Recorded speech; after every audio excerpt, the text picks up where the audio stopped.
Hi, my name is Gautam, and I actually stay in Markajgi itself. Like, I had this back pain.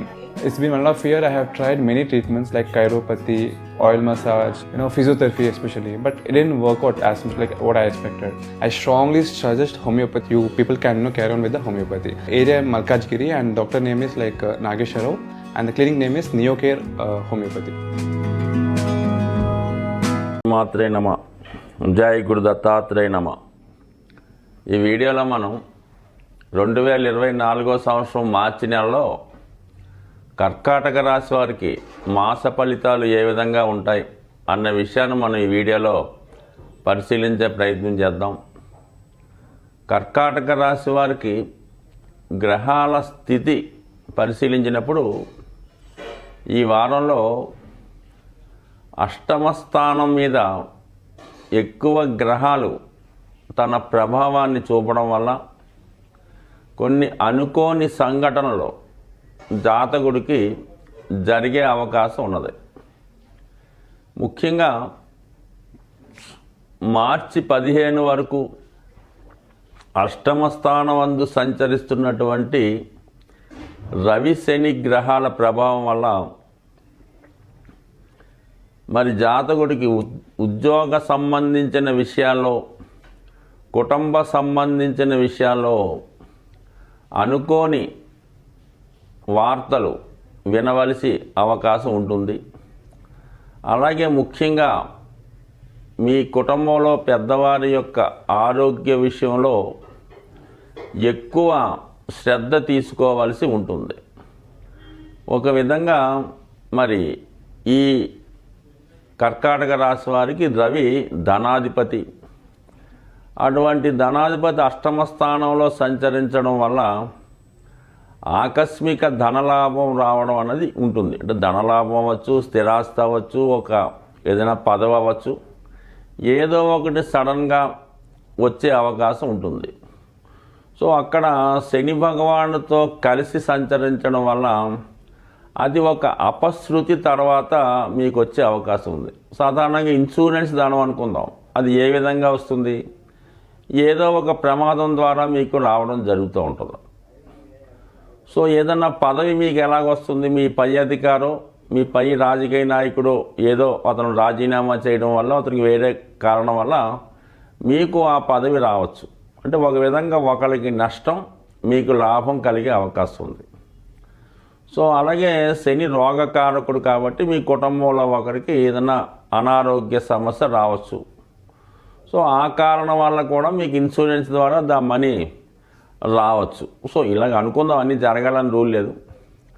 అలాగే మరి మార్చి 14వ తారీఖు తర్వాత అష్టమం నుంచి రవి భాగ్యస్థానంలోకి రావడం జరుగుతుంటుందో, ఎప్పుడైతే రవి 9వ స్థానంలో రాహు కలిసాడో, అలాగే మరి కుటుంబ సభ్యుల సంబంధించిన విషయంలో మీకు కొంత ఇబ్బంది కలిగే అవకాశం ఉంది. అంటే వాళ్ళు ఏదన్నా మన సాంప్రదాయాలకు విరుద్ధంగా నిర్ణయాలు తీసుకోవడం కానీ, ఏదో ఒక మతాంతర వివాహానికో కులాంతర వివాహానికో మరి వాళ్ళు ప్రోత్సహించడం కానీ, లేదంటే మీ కుటుంబంలో ఒకరు అటువంటి చర్యలు చేపట్టడం కానీ, అన్య మతాన్ని స్వీకరించడం కానీ, అన్యమత సాంప్రదాయాలు పాటించడం కానీ జరిగే అవకాశం ఉంది. అంటే కొద్దిగా ఆచారానికి విరుద్ధంగా ఉండడం వల్ల జాతకుడు కొద్దిగా ఇబ్బంది కలిగే అవకాశం ఉన్నది.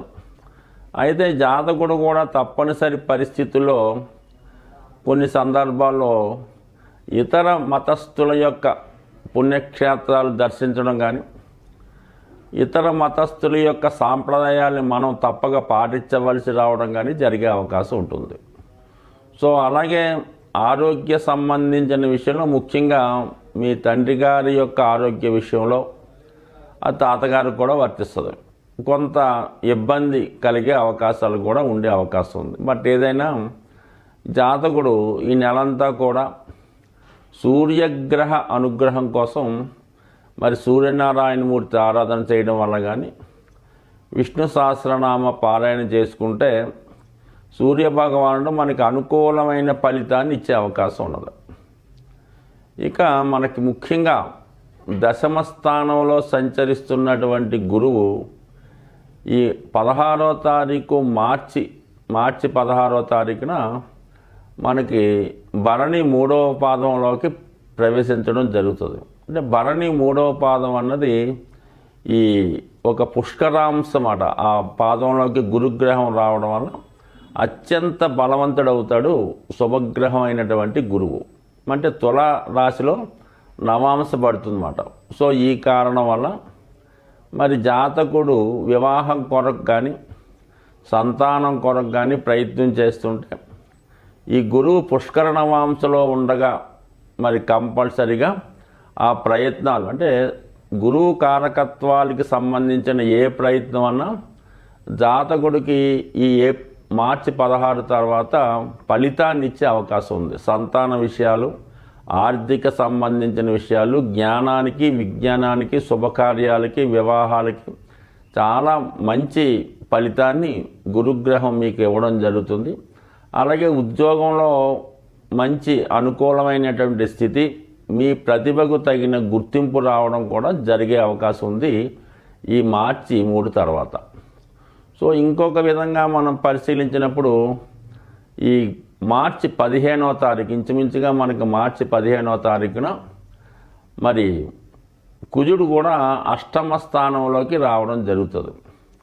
అంటే ఒక విధంగా అష్టమ స్థానంలో కుజ మరియు శని గ్రహాల ప్రవేశం అష్టమ స్థానంలో సంచరిస్తూ ఉంటుంది. సో మళ్ళీ సేమ్ టైం మనకి 7వ తారీఖు, మార్చి 7వ తారీఖున శుక్రుడు కూడా కుంభరాశిలోకి ప్రవేశిస్తూ ఉన్నాడు. సో ఈ కారణం వల్ల ఇంచుమించుగా మార్చి 7వ తారీఖు నుంచి ఈ నెల చివరి వరకు కూడా, అంటే ఇంచుమించుగా మనకి 31వ తారీఖు దాకా కూడా ఈ అష్టమ స్థానంలో ఈ శుక్ర కుజ శని గ్రహాల సంచారం అన్నది జాతకుడికి సడన్గా వివాహం కుదరవచ్చు. లేదంటే ఎవరినన్నా మీకు అనుకోకుండా ఒక స్త్రీ, అదే అమ్మాయిలైతే ఒక అబ్బాయితో పరిచయం ఏర్పడడం, అలాగే మీరు రహస్యంగా మరి పెళ్లి చేసుకోవడం కానీ, పెళ్లి విషయంలో ఒక నిర్ణయానికి రావడం కానీ, ఏదైనా పరిచయాన్ని పెంచుకోవడం కానీ జరిగే అవకాశం ఉన్నది. ఎప్పుడు మనకి మార్చి 7 నుంచి 31వ తారీఖు లోపల. అలాగే జాతకుడికి ఏదైనా వాహన ప్రమాదం లాంటిది కూడా జరిగే అవకాశం ఉన్నది. అంటే శుక్రుడు 4వ స్థానానికి అధిపతి, కుజశనులు కూడా ప్రమాదానికి అష్టమ స్థానంలో కారణం కాబట్టి మరి ఈ సమయంలో జాతకుడు సో ఏదైనా శుభకార్యం జరిగినప్పుడు, ఏదైనా ప్రయాణంలోనో వాహనంలో ప్రయాణం చేస్తున్నప్పుడు సడన్గా ఏదన్నా ప్రమాదం జరిగే సూచనలు ఉన్నాయి కాబట్టి సాధ్యమైనంత వరకు మరి సేఫ్టీ మెజర్స్ పాటించి ప్రయాణాలు చేయడం మంచిది. సాధ్యమైనంత వరకు అతివేగంగా వాహనాలు నడిపేవాళ్ళు కానీ, రిస్క్తో కూడుకున్నటువంటి వృత్తులు చేస్తున్న వారు కూడా అట్టి పరిస్థితిలో కూడా అటువంటి ప్రయాణాలు చేయవద్దు. చాలా జాగ్రత్తగా వ్యవహరించడం మంచిది. సో ఏదైనా కర్కాటక రాశి వారికి మంచన్నా చెడన్నా ఆ ఫలితం తొందరగా రావడం జరుగుతూ ఉంటుంది.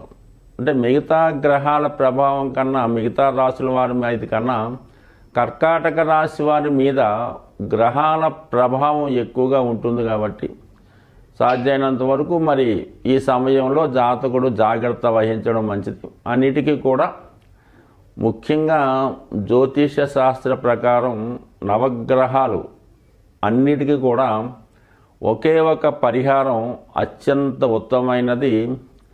మరి మృత్యుంజయ మహామంత్రం. ఈ మృత్యుంజయ మహామంత్రాన్ని ప్రతినిత్యం, అంటే ఈ రాశివారు ఈ సమయంలో కనీసం ఒక 41 సారి పఠించడం వల్ల ఫిబ్రవరి 8వ తారీఖు వస్తున్నటువంటి శివరాత్రి రోజు శివుణ్ణి విధి విధానంగా పూజించడం వల్ల తప్పక మీకు ఎదురయ్యే ఆపదల నుంచి రక్షించబడతారని ఆశిస్తూ స్వస్తి.